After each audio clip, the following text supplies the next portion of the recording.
नमस्कार मंडळी, आपल्या नवीन एका ब्लॉगमध्ये आपलं स्वागत आहे। हे सुट्टीमध्ये गावी गेलो होतो। हे बघा आमचं गाव पावसाळा संपल्यामुळे बंधाऱ्याला अजून पाणी होतच आणि आजूबाजूचा परिसर झाडी आणि हा बघा उंच डोंगर। गावाच्या चारही बाजूला डोंगर आहेत आणि खूप झाडी आहेत, त्याच्यामुळे गाव खूपच सुंदर दिसते। आणि आमच्या गावचा लूक, आजूबाजूचे झाडी डोंगर आणि ही गावच्या खालच्या बाजूला शेती आहे। तर हे आमचं गाव, या गावाला कोण कोण ओळखतात त्यांनी आपल्या कमेंटमध्ये नक्की सांगा। तर हा गावचा व्ह्यू खूपच छान आहे। ही गावच्या खाली शेती आहे आणि गावच्या पुढे एक वाडी आहे। व्हिडिओ काढल्यानंतर असं एक नागतोडा आम्हाला आढळून आला, तो असा शांत बसला होता।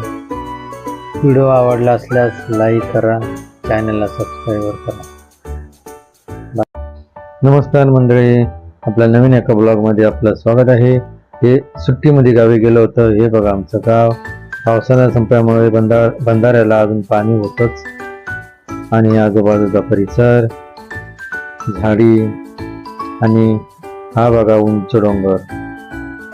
गावाच्या चारही बाजूला डोंगर आहेत आणि खूप झाडी आहेत, त्याच्यामुळे गाव खूपच सुंदर दिसते। आणि आमच्या गावचा लूक, आजूबाजूचे झाडी डोंगर आणि ही गावच्या खालच्या बाजूला शेती आहे।